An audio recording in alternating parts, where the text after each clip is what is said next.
next thing we're going to look at is part of the video that I shared today. It was from an old video. It popped up. It's funny. It popped up on my requested list. It was my own video on YouTube, and I was like, oh, and I shared it.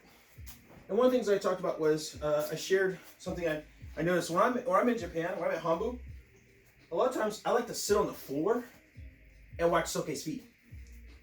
I'll watch the Shihan's feet, especially all the Shihan. I watch their feet. That's my thing, right? I'm all about the taisabaki. So one of the things I noticed with Hatsumi and a lot of the Shihan, especially if you see them, they're far away from Soke, and they go to punch, and you notice you're like, how's he hitting them from that far away? And we only see the idea of this. They're here, and they're coming in, and boom, right? Here's a little thing. Here's a little secret thing I showed in my video earlier. Soke does this too when he goes to hit somebody, I noticed. If he's an Ichimonji, instead of just doing this, you'll see that. You catch it? Step. Step. So I actually now have gained an extra foot from far away. Okay? Step. Okay? Step. Do you see what I mean? So instead of just boom, it's take a step and then go. This goes back to the idea of shizen, the idea of natural movement. We see this in Shinden Fururu with a waza from shizen. When you think about the idea of someone, say, comes up and grabs you, and the idea is you strike to sugetsu, for instance. You do it as if it's very nonchalant. It's as if you're walking. Oh, you're walking, you know? Or you're just walking, someone grabs you. Oh, me, Susuzu, okay? Or Kenteki, the growing area, okay? So you think about that. You want your strikes to be natural. You don't want it to look like, here's the thing, you don't want it to look like a martial art. You want the mystery behind the ninjutsu, okay? You want that. You want that aspect of the art. You want it to where if someone sees you do something, your taijutsu is undefined. In terms of, they can't figure out, is that guy an MMA fighter? Is that guy study taekwondo? Does he study karate? Does he study judo? Does he study jujitsu? Japanese jiu-jitsu, or jiu-jitsu, which is the Brazilian jiu-jitsu. You know, people, you want your movements to be ones where they have no idea what happened. Okay. A lot of times when I teach, like say for example, shukiken, the elbow strikes. You know, a lot of people will teach, oh, boom, oh, boom. What you see, you know, I said Muay, we were doing that. The elbows were coming in, boom. Elbows were coming in over the top. Elbows were coming up, okay? We even had it where we were coming here. Elbow comes over the top. That's scary because you could actually go here, bip, and hit someone, break someone's nose real quick, okay? I've almost did it to my students in class. I had to be careful. But the idea is, then you can see what I'm doing. You see that moment, oh, that person studies Muay Thai or Muay Bujin, you know? So to take that aspect out of it, you may make it where it's more subtle, to where the idea is that you're just, oh, moving. It looks like it's nothing. You know, I'm using here to hit with the elbow. A person may throw a punch and I may go and pass by. If this is a right, let's say it's a right jodan ski, that person comes in, right? Oh, there's that punch. As it comes in, there's that punch, but my other hand goes here to cover the other hand. And now I just pass by and my elbow comes here to sugetsu. Boom. What will they do? What will happen to the body? What will the displacement do to their body once I struck that point, that kyusho? The body will cave inward.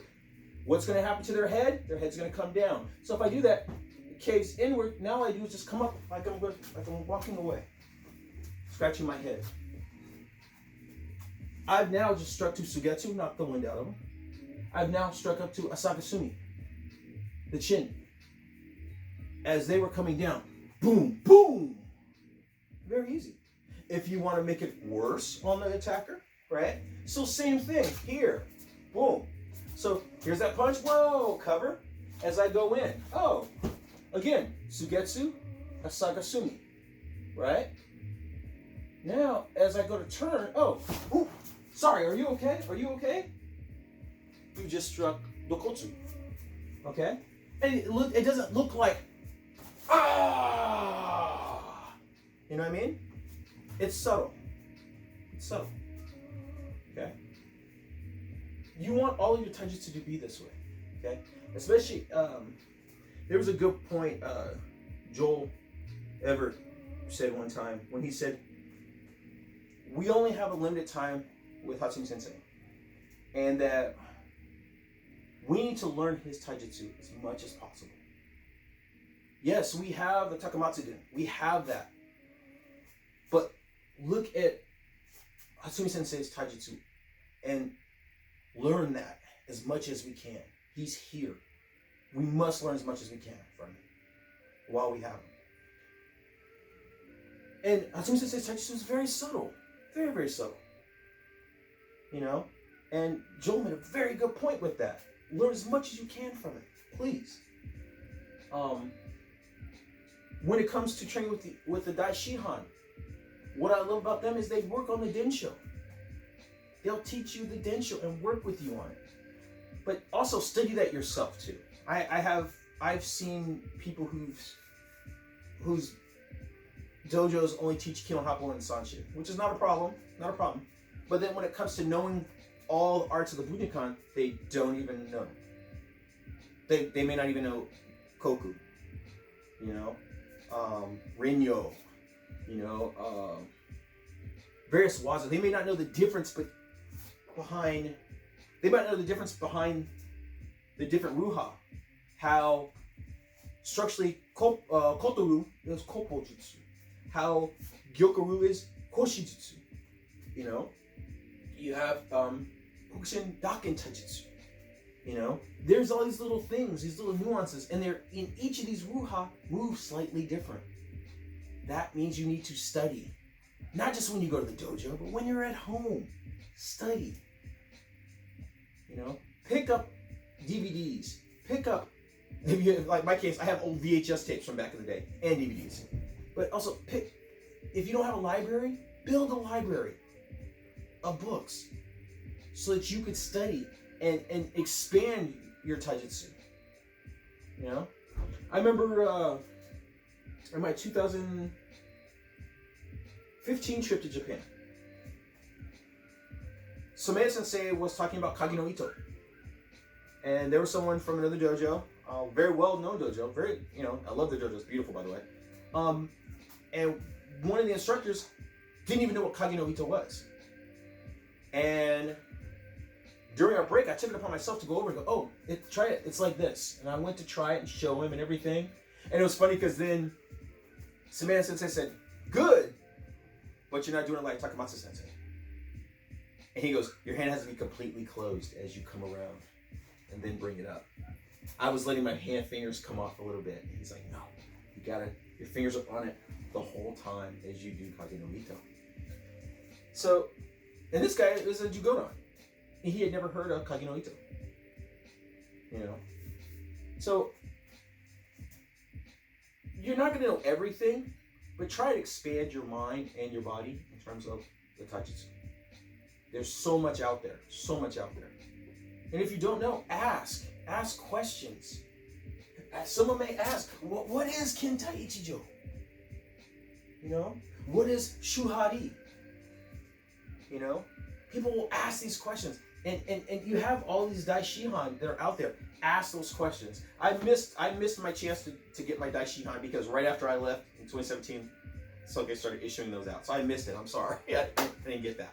But ask these instructors to help you expand your knowledge of training. So even if you're not able to go to the dojo, you can still practice at home. Okay? You can go to a local park.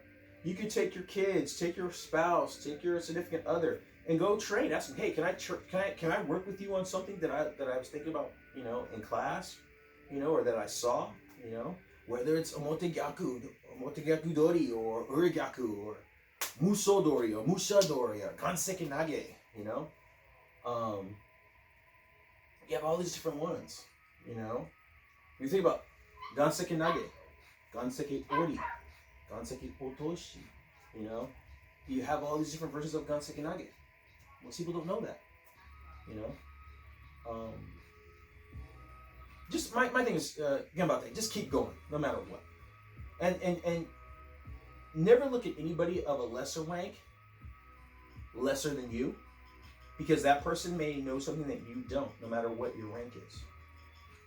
Okay? So always have your mind and your heart open to new possibilities. That's all. All right? Thank you. Have a good night. This is Calvin signing off.